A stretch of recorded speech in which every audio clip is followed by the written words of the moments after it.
Happy Friday, everybody. We're back for Drumversations number 4, and we're glad you're here to hang out with us, to have some time to breathe, to discuss some things I think are interesting that helps us through, not only this time of pandemic and staying at home, but connect us through sound and ideas and, just hopefully put us in a position where we feel like we're moving to be better at the next part of this cycle, the what some people have called the settle or the new normal. So thank you. Thank you for being here. We want to take 30 seconds or so to just breathe.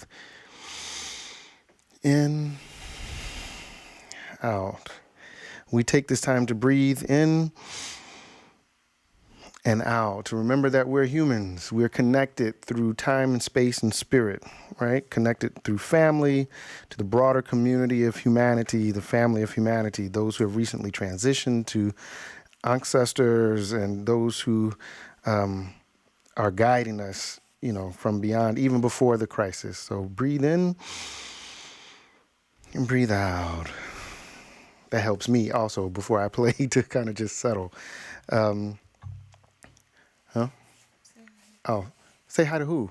Tawana. Hi, Tawana. Good to see you, cuz. Matt Martin, what's up? Colleague. Good to see you, my friend. We also, as we begin these sessions, take time to remember our ancestors, those who are new as a result of the COVID-19 virus, and those who have transitioned prior to.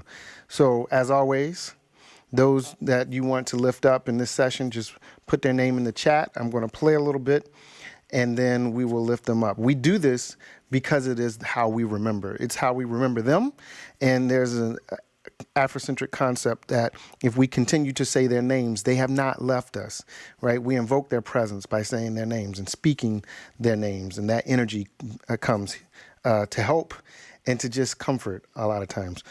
So write their names in. We'll call them out after this first piece. You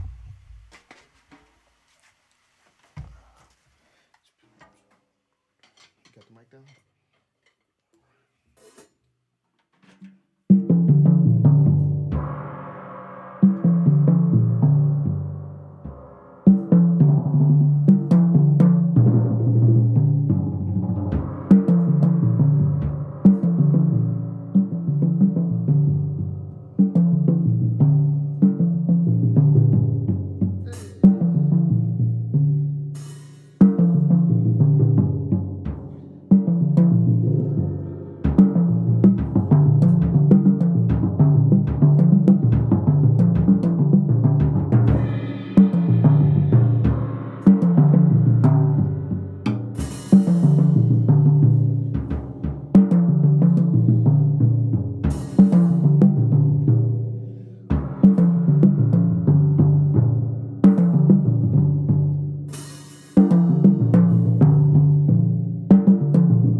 Ashe.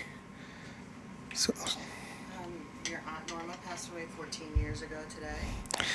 yes, today is the anniversary of my Aunt Norma, her passing. So we honor Norma Thomas. Ashe. Gooden family. The Gooden family. Ashe. Lenny Gully family. Lenny Gully. Ashe. Lois Foster family. Lois Foster family. Ashe. Craig Rohoff family. The Craig Rohoff family. Ashe. Ed Bell. Ed Bell. Ashe. Edna Bell. Edna Bell. Ashe. Charles Bell. Charles Bell. Ashe. William Bell. William Bell. Ashe. George Bell. George Bell. Ashe. Mike Bell. Mike Bell. Ashe. Danielle Bell. Danielle Bell. Ashe. Charles F. Goins. Charles Fisher Goins, my grandfather. The CFG for whom CFG is named. Ashe. Carlton Johnson. Carlton Johnson. Ashe. Gladys Johnson. Gladys Johnson. Ashe. Lorraine Dickerson. Lorraine Dickerson. Ashe. Carl Dickinson. Carl Dickerson. Ashe. Someone said, I missed this last week and felt like I was missing church. Ashe. Somebody said they missed it last week and they felt like they were missing church. That helps us know that what we're doing is adding value. So thank you for that comment. Ashe. We honor our ancestors because in this time where the conversation is divisive and the information is so not informative, it's really easy to lose who we are. And so we remember our ancestors to remember ourselves. So thank you for taking that time to remember. Last week, we talked about power. The week before that, we talked about cymatics and how music is used to transform us from the inside out. Intention is used to transform us from the inside out.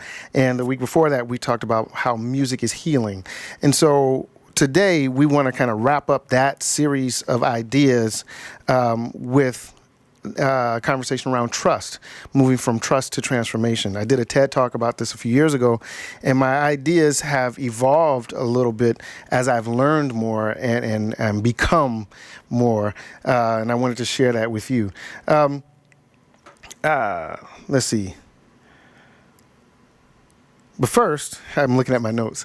I'm going to play a piece from Max Roach. Well, actually, it's inspired by Max Roach. I take a bit of a melody that he composed for Big Sid Catlett, a drummer that inspired him. It's on the Drums Unlimited album called For Big Sid. That's the name of the track. And I'm not going to play it exactly how he played it because he had a series of phrases that I think were composed in terms of he repeated them, but then he interspersed improvisation. And so I'm not going to play exactly what he played, but I'm going to play my version of it to honor my musical ancestors. So we'll do that first, and then we'll get into the discussion. What were you saying? Just shout outs. Oh, who? Mylene, hello. Femergy's in the house. Jay Simmons, how you doing? Cincinnati's in the house. Cool. We're going to play a little bit.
for Big Sid by Max Roach, as arranged by Mark Lomax. We got some more shout outs. My dad, what's up, Dad? Love you, man. Thinking of you. Uncle Dale. Uncle Dale, what's up, Unc? Tay2 and Zaire. Tay2 and Zaire, what's up, y'all? My little cousins. How y'all be? Good to see y'all. All right. So again, from trust to transformation. This topic was really brought to me because the topic of the TED Talk that I participated in was trust. And I'm an Aquarian, so I'm naturally a trusting person. But I felt like at that time, I had just graduated from school, grad school, not too long before that, and I was really in a place where I didn't trust anything or anyone in any real significant way other than people who were close to me. And that bothered me, and I was trying to figure out why. And so what I came up with in that time of meditation and reflection was that it's hard in this world to trust people, period, because of a lot of things. We'll go through some of those things, but the main reason why it's hard to trust, because we've been socialized against trusting our own selves, right? So in this whole idea of trust, I came up with 3 approaches to trust that I think can help us transform ourselves and the world around us. And at the end, I'll point to some resources that might be helpful, a TED Talk and an article that I think might be helpful in terms of how to move toward action. But 3 forms of trust: self-trust, then building a community of trust, and then activating that trust. That's when we get to the work, right? So feel free to add comments, questions, and even criticisms as, this is a dialogue. So everybody has trust that they give freely or not. Some of us have trust issues, so I'd love to hear from you, your thoughts. So self-trust, we always have to start with the self, right? Our ancestors in ancient Kemet said to know God is to know thyself. Knowing thyself is what we've been talking about when we use words like the innerverse, connecting inside to that place where actually when we think of it as selfish, but it's really where we connect to everything else, right? That's where we connect to our ancestors. That's where we connect to our personal power, as we've discussed in previous conversations. Using music as an example, I began to play drums when I was 2 years old. I've been told I was beating things all my life. And but just because I could make sound on the instrument didn't mean that I could perform with others. And I started to do that at 6, and I was not confident for a long time, right? But the more I played, the more I grew as a musician and what eventually would become an artist, the more confidence I had. And what I learned from just that process of becoming a better musician is that when you know, you don't have to believe, right? So I believed that I could play. I had talent. But the more experience I got, the more I interacted with other musicians, the more I came to know the capabilities that I had, right? I know that at this point, at 41, I know any situation I go into, I can perform at a particular level. I don't have to say, well, I believe I can do that. No, I know I can do that, right? It's because that process of practicing, that process of spending time thinking and listening and being silent all around this instrument called the drum set has helped me build a level of trust in myself. That level of trust is transferable, right? It's not specific to the drums. Now I know myself because I learned how to trust myself as a musician. I trust myself in other aspects of my life. And that has really, for me, helped me to become a better person, right? My wife always used to tell me before we were married, you're not just a musician. You are not your music. And that was hard for me to hear at 19 or 20 years old, because that was really all I knew in terms of identity. But when you have people who care about you saying things like that, and, you start to really look at the why of what you do, right? And how that has helped you build to a certain point, and then you start to expand that. It really does develop a different way of looking at yourself, which then presents a different way of looking at the world, right?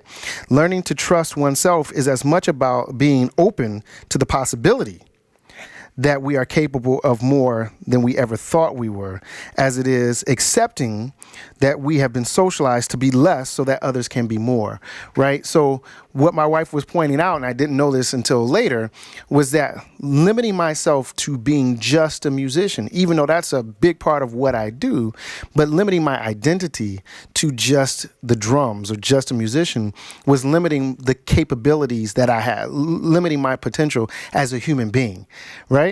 And so I literally, as a kid, the first time I ever like ran a band, I would announce things from behind the drum set because I didn't trust myself. I didn't have the confidence to go beyond the drum set, right?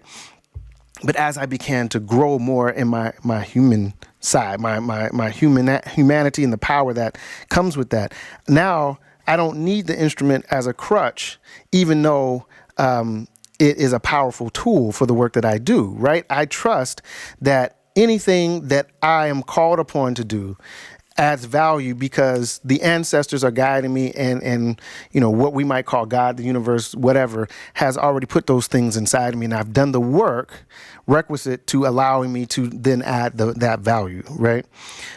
So we don't have to keep ourselves in boxes so that other people can extract the resource of our potential, whether it's monetary, material, or otherwise, right?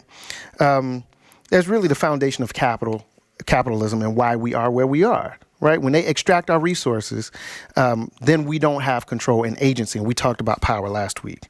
In my opinion, the problem is not to that point that we don't know how to trust. We know how to trust, right? We grow up trusting, and then something breaks that trust. It's more that we've been socialized toward the material world to such an extent that we don't trust our inner self, our most authentic self. We might hear that voice that Dad always refers to as the ancestral voice or that God consciousness. We might hear that voice say, hey, you're driving, turn right here. And we're like, no, it's faster to just go straight. And then we end up hitting some kind of roadblock or traffic or whatever. If we had just listened to that voice, we'd have gotten around it, right? That inner voice, that most authentic voice that comes from deep inside of us. We trust that and we access our power. It's in that moment, actually, that we connect to our agency and our power because it never leads you wrong. So self-trust is the first step to shifting the way we engage the world. I'm going to play something else.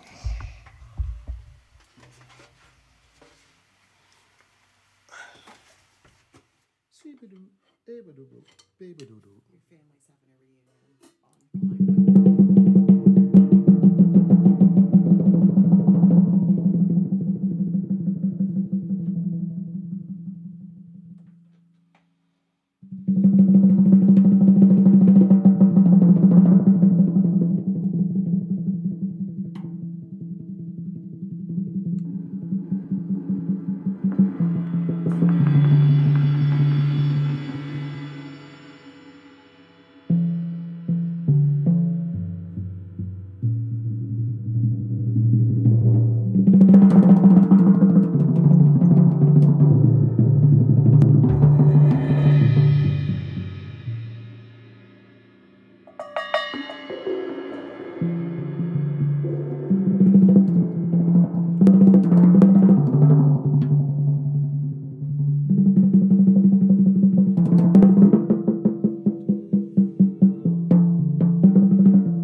What's up? Yo, we're back. Will. Will Minifield? Ah, what's up, Dr. William Minifield? Good to see you, bro. All right, hold on, I gotta pick something up. I dropped my stick. Columbus Black is on. Give a shout out to Columbus Black. Give a shout out to Columbus Live. Columbus Alive, thank you for running ads about this in the Thursday streaming. Thank you for being here. Maybe that's Joel. What's up? Columbus Black, Kevin Lloyd, and the crew. Thank you for being here. Steve Marine, again, Cincinnati's in the house. What's up? Charles Thomas. Charles Thomas. What's up, sir? Hopefully everything's good. Hit me up if you're back in town. I want to know what's going on. So we started with self-trust. What's interesting about self-trust is that as an improviser, I have to trust myself. If I don't, then I cannot improvise, right? So that's a practical, at least from a musical perspective, that's a practical application of that self-trust. And like, you know, in everything, I'll be using musical examples to kind of demonstrate this whole thing. So again, as a musician, I had to figure it out for myself. I had to become the best musician I could be, right? And then, you know, along that process, but really ultimately the goal is to be able to play with others, right? To perform with others at a high level so that I can eat. I don't know if you can see, but I have this awful habit of having to eat at least 3 times a day. And I like to be able to provide for my family and myself as a musician. So as I was on and still on the process, on the journey of trusting myself more implicitly, I began to search for musicians and others that I could trust, right? So once you've gotten to the point where you're on the journey, going through the process of loving yourself, of trusting yourself, then you can find other people to trust and love, right? So you create a community of trust. What is that? There was a movie, Meet the Fockers or whatever, and De Niro is like the circle of trust, right? Are you in the circle of trust or are you not in the circle of trust? And oftentimes the reason why we feel lonely, we feel like we don't belong, is because we've not found a circle of trust, right? A circle or a community of people who will allow us to be us because they love us because we're us. Right? We can't assume that that's family, right? In a conversation several years ago with my dad, we were talking about what love is. And not just in the romantic sense, but love, period, as both a concept and an action. And he said something that really struck me and stays with me today. It's radical acceptance, right? Trust is really a form of love, right? It's a radical acceptance of ourselves. Right. That's why we talked about the 4 agreements a couple of weeks ago, because that process of becoming, of uncovering who we really are for ourselves is the process of learning to trust ourselves. We don't always like it. Trust me. I recorded my first record, which actually was Tales of the Black Experience, album number 9 on 400 African Epic, which reminds me, don't forget to support local artists in Columbus. You can go to gcac.org/make-a-gift to support artists who aren't able to work right now. You can also help us support artists by purchasing products on the CFG Multimedia website and the marklomaxii.com website. The curriculum guide, we're now shipping physical copies. So if you want a physical copy, you can go to the website and buy that at mosaiceducation.org, I believe. If not, I will put that in the chat. Hold on, I can tell you. Let me stop acting like I don't know. It's right here. Because this is dope. It's 90 pages. It's 100 different references, and it's an amazing product. It's mosaiceducationpress.com for the physical copies. You can get downloads in packages with the 400 African Epic at my website, marklomaxii.com, but you can get the physical copy from mosaiceducationpress.com. So shout out to Dr. Melissa Crum and her team for a fantastic job working with me to get the curriculum done. And you can also get the suite via hard copy and downloads with the 400 African Epic. All those proceeds, with the exception of the purchase of the curriculum, all the proceeds from the music purchases go to support artists who aren't able to work right now. But activating that trust means, not activating, I'm getting ahead of myself. Trusting others, creating that circle. When you find community, right? It feels good because now we feel like we have a place. We have found our people, that place to belong, right? And it doesn't have to be this radical thing. Sometimes, in my case, it was just finding musicians who didn't think I was crazy. I've been fired from 5 churches. I've been fired from even more bands. And some of that is just me being me, right? I like to ask questions, and a lot of people don't like to answer those questions. But I ask questions as an artist, as a musician. And I found 3 other musicians who like to ask questions as well. And so we started this journey. William, who's on the line, Eddie, and Dean and I, we're all in this journey now together, and we found each other a number of years ago.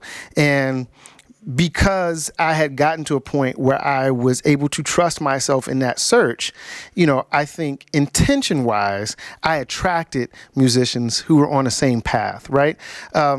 An example of how that process worked for me was Tales of the Black Experience, as I mentioned. I wrote that music when I was 18, 19 years old. We recorded it definitely when I was 19, and we recorded it 3 separate times because I didn't like the way the music sounded. I didn't like the way the music sounded because I was trying to sound like John Coltrane, or I was trying to sound like Max Roach, or I was trying to sound like Mingus or Ellington, or all these musicians that had, created templates in my artistic aesthetic brain, right? I wanted to make sure that I was honoring them, and by honoring them, I knew that I would be a great artist or whatever. But what I had to learn, and eventually came to, as we, Eddie, Will, Dean, and I re-recorded Tales of the Black Experience for 400 African Epic, was that in order to really follow in those footsteps, I had to be comfortable with me and who I was as an artist, because none of them sounded like anyone else. So why should I expect my music, in order to really honor them, to sound like them? In honoring them, I had to sound like myself, right? So it's the trust component that really helped me be more effective as an artist, right? Trusting myself, then bringing some other folks, because you can attract them who are on the same path, right? So trusting others is paramount to getting to a place where you feel like you belong, where you're home, and then you can focus on doing things, right? Another example of trusting others musically is John Coltrane. Same thing, right? Going through the Miles Davis group, going through the Monk group, that was great, but that wasn't home. And then in the early 60s, he found Elvin, McCoy, and Jimmy Garrison, and they then made history, right?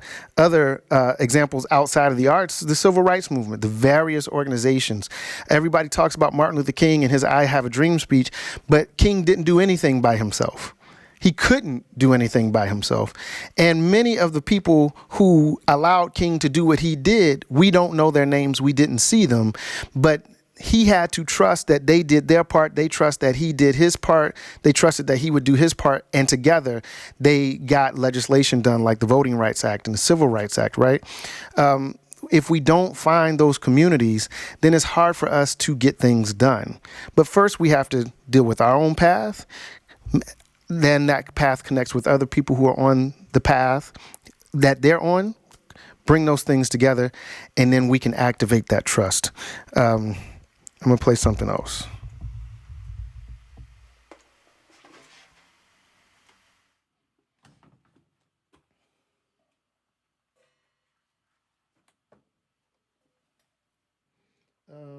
What to play. I'm going to trust myself.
Okay. So why is that circle of trust? Why is trusting others so important? It's because we only know who we are because other people are. You know, I am because you are, Ubuntu. It's in community, not only that we find these deeper connections to the all that is, but it's in community that things happen, right? I might be, in my mind, the greatest drummer on the planet. In my mind, I might just be that dude. But what I know is that when I'm on stage with William, Eddie, and Dean, William Minifield, Eddie Baird, and Dean Hewlett, we are, as a unit, so much greater than I can be by myself, right? It's because we've all gotten to a point where we can trust ourselves and we trust each other, and that trust catalyzes these new ideas, and it allows us to go way far beyond where we could ever go on our own. If you want to go fast, go alone. If you want to go far, go together, right? We do this, through authentic human engagement. That time it takes to trust ourselves is also similarly the time it takes to build a solid community of trust. One of the reasons why I think the country, America, is where it is because, again, we've been socialized against ourselves in the interest of materialism and power at the expense of the many for the few, right? Part of that engagement that we need to do in community and on our own is learning, right? History is important. If we don't know our story, then we don't have context for today, right? We just don't. And there are so many resources. If you need to know some, let me know. Hit me up, cfgmultimedia@gmail.com. I'll send you a list. I always carry my cousins. Everybody know I have a book list on my phone. I will shoot it to you. But we need time to learn. We need time to reflect and think and plan and plot, right? Because we have agency and we can make things happen on our own. That shifts the dynamics. And it's in the implementation that we activate that trust, right? It doesn't matter if I trust myself and then I learned and grew to trust Eddie, William, and Dean if we never activated that trust and did an actual concert. Right? It's in that moment that we decide to act, and then we follow that decision with action, that trust now has the opportunity to be activated and change something in the world, right? That's how we got to something like the 400, right? I called 30 of my closest friends, and between them, we formed 7 ensembles and had a team to record it and do all the documentation that we needed. And now we're on this next level or next part of the journey to help not only bring the work to the world, but through the work, have conversations like this, where all the stuff that led to whatever the 400 has become, the intention is to help people get to know themselves, trust themselves, find communities of trust, share these ideas, and activate that trust to create something transformative in their communities and the world as an extension, right? We talked about Coltrane's quartet, John Coltrane, McCoy Tyner, Elvin Jones, and Jimmy Garrison. When they activated that trust, we got stuff like Love Supreme. Right? They created history. They changed the world with that one album. And they did many albums. And all of those albums are amazing. I use that as one example, right? We talked about the Voting Rights and Civil Rights Act. If those folks had not come together and did the work and planned their work and then implemented, right?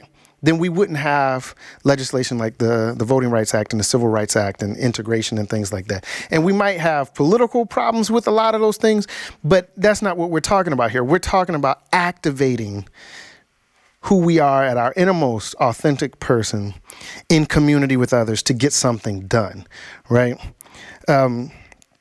Which leads me to excuse me, Erica Chenoweth and her research and work around the 3.5% rule, because people are always like, Lomax, you talk about all this stuff, but how do we do it, right? Well, yeah, that's always the most important part, right? But that's why you have to get into community, do that collective learning, planning to figure out what makes sense for you to do. So I can't prescribe mass or in general what you can do, because the issues that you choose to address are likely the ones that resonate most with your community of trust. But Erica Chenoweth said in her research that in order to affect widespread transformation in any political context, you don't need critical mass, meaning a majority of people to get that change. You actually only need 3.5% of the people. And in a country like the United States, where there are about almost 350 million people, that's about 11 million people, which seems like a lot, but it's only 3.5%, right? And a couple resources you can check out her ideas. There's a BBC article from May 2019 called "How a Small Minority Can Change the World." The 3.5% rule, 3.5% rule, how a small minority can change the world. It's a BBC article from May 2019, and she has a TED Talk. Erica Chenoweth, Erica with a C, Chenoweth, I think. I can't read my own writing. The TED Talk, though, is called "The Success of Nonviolent Civil Resistance." And what she did in her research, she found that in all of the narratives that we are attacked with, psychological warfare, right? We all have all these narratives that are imposed upon us to get us to agree with somebody else's definition of power, if you remember what we talked about last week. But all those narratives are violent, right? We celebrate the Revolutionary War, and we don't really understand the context of that war. Why did people like George Washington and all of those folks want to secede from the British? It wasn't because they really wanted liberty for all folks. They wanted liberty for themselves to earn as much wealth as possible, right? Build wealth. So they had a bunch of poor people fighting for wealthy people's additional wealth, right? But she says, when she looked at the history of change in terms of political change, 2-to-1, nonviolent change, especially when they hit that 3.5% metric, fared better after the shift happened than violent change, right? We don't have enough guns necessarily to defeat an American government, so to speak. And I'm not even suggesting that that's what we do. What I am suggesting is that we cultivate our own ideas and our own communities of trust, and we connect those communities to create change on the ground and make it bubble up. I believe in people. I believe in humanity, right? I don't necessarily trust all these infrastructures that have been put in place to keep us from being who we are, right? So I think that as we connect to our most authentic self in community with others, we can find these ways to affect change and transform our own environments. And by extension, over time, we change the world. So I hope that's helpful. I hope you get something out of those articles if you choose to read Erica Chenoweth's work and her TED Talk on nonviolent resistance. It's called "The Success of Nonviolent Civil Resistance." And that's one of the ways I think we can use all of this information to make changes in the world. And for me, music is the catalyst. So I thank you for joining us today. I thank you for hanging out these last few weeks. We're going to keep going. Ohio has a stay in place to the end of May. So we're going to be here as many Fridays as possible. So we will see you next week. Same bat time, same bat station. Peace and power.